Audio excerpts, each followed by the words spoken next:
नमस्कार, मैं हूं ब्रजेश और आप देख रहे हैं बीटी न्यूज इंडिया। और बीटी न्यूज इंडिया में आपका स्वागत है। और इस वक्त हम मौजूद हैं सिवान जिले के महाराजगंज थाना क्षेत्र के चक महमूदा में।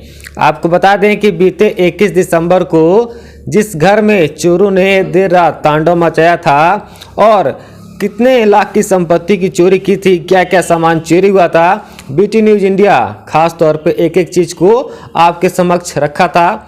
और अभी मेरे साथ सीनियर जर्नलिस्ट दिलीप जी के साथ इस घर के जो मालिक हैं वो मौजूद हैं। और देखिए, एक बगल में आप शख्स देख रहे होंगे, वो भाई हैं और ये बहन है।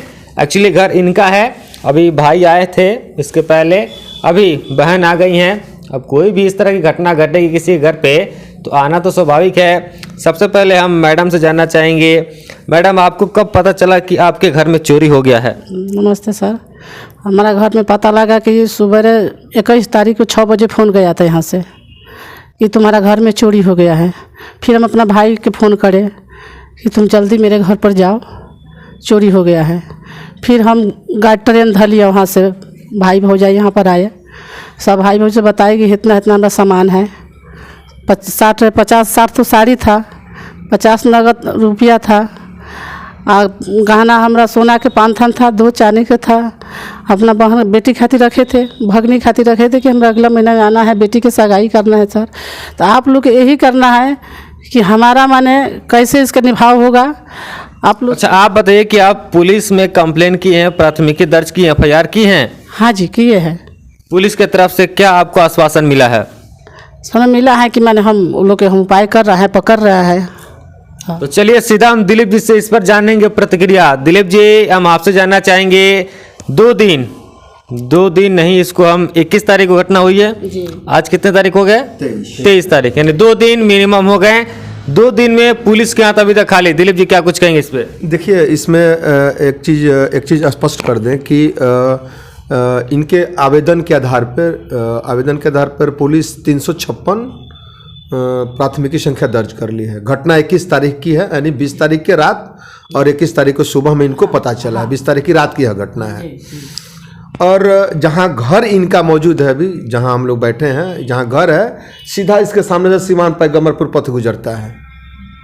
कहीं ना कहीं प्रशासन की विफलता है कि पुलिस लोग इस चलती हुई सड़क के किनारे यह मकान है, इसको अपना निशाना बनाया और उन लोगों का चोरी करने सफल इसलिए हो गए हैं कि एक तो ठंड है, ठंड में चाहिए कि प्रशासन को एक एक चीज़ पर नज़र रखे।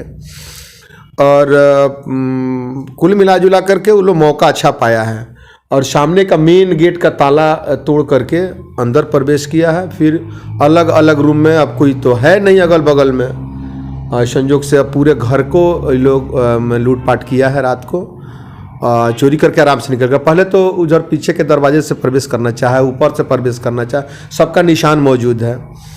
लेकिन चारों तरफ हम लोग मीडिया वाले होकर के भी इनके सहयोग से चारों तरफ देखे, लेकिन कहीं से कुछ उन लोगों का गिरा हुआ नहीं पाया गया। यदि गिरा हुआ कुछ चीज़ पाया गया होता तो डॉग स्क्वाड की टीम आती तो वहाँ तक पहुँचा जा सकता है। अब यदि इनसे भी पूछा भी गया जो कहीं किसी पे शक, तो किसी से झगड़ा तकरार इनका किसी से नहीं हुआ है, चाहे किसी ने धमकी भी नहीं दिया है। अब पुलिस पर सारा मामला जाकर के ये चिपकेगा। सवाल ये खड़ा हो रहा है कि जिस तरह से सिवान जिले के लगातार कोई भी प्रखंड हो, खास करके अगर दरौंदा महाराजगंज की हम बात करें तो ये हाईलाइटेड पॉइंट हो गए। चोरी, डकैती, लूट, हत्या, गोलीबारी, ये सब आम बातें हो गई हैं। ऐसे में चोरी करना एक चोर के लिए तो छोटा सा एक मामला हो गया ना। पुलिस सामने एक भय मुक्त कराना लोगों के लिए एक चुनौती हो गई। देखिए, चुनौती तो है। सबसे यहाँ की यदि चर्चा करें हम तो सबसे माने वीक पॉइंट यदि यही है कि घर में कोई था नहीं। घर में कोई था नहीं, ठंडी का मौसम चला है, तो कहीं ना कहीं 2 फायदे उनको हो गए हैं। एक तो कि ठंड का मौसम और दूसरा अगल बगल में कोई भनक किसी को नहीं लगी। आज जिस फैमिली से लोग बिलोंग करते हैं तो इस घर की एक अपनी मर्यादा रही है कि दूर दूर तक कोई सटता नहीं था। लेकिन अब यहाँ इन लोगों का नहीं रहना, दिल्ली रहना, इसलिए वो लोग निशाना बना लिया है। और जहाँ तक हमारी बात हुई अनुमंडल पुलिस पदाधिकारी से, उन्होंने कहा कि स्पष्ट रूप से छापामारी हो रही है, अभी अथेंटिक जगह तक पुलिस नहीं पहुँची है। लेकिन मुझे उम्मीद है जो अनुमंडल पुलिस पदाधिकारी से भी बात हुई, इनके दरवाजे से ही बात हुई, तो उन्होंने कहा कि हम एकदम उस पर तत्पर हैं। फिर जो केस के आईओ हैं वो भी तैयार हैं छापामारी के लिए, अपना सूत्र लगाए हैं। मुझे उम्मीद है कि चाहे इनका भी यही मांग है कि खोया हुआ कुछ सामान जो चोरी चला गया है वो बरामद हो जाए, और प्रशासन से भी मेरी यही गुजारिश रहेगी कि बरामद हो। और जहाँ तक अपराध की बात करते हैं तो अपराध तो चारों तरफ फैला हुआ है, पूरे बिहार में है, खास करके ज़्यादा महाराजगंज हाईलाइटेड हो गए हैं। अभी जैसा कि आपने देखा कि हाल ही फिलहाल में जो महाराजगंज के थानाध्यक्ष थे, पूर्व थानाध्यक्ष हो गए, अब तो नए थानाध्यक्ष आ गए। अब नए थानाध्यक्ष के लिए चुनौती है, लेकिन तरवारा में रहे, बॉर्डर इलाके में रहे, तो इस पर भी उनकी नज़र रहेगी। संज्ञान में उनको दे दिया गया है इस चोरी की घटना को।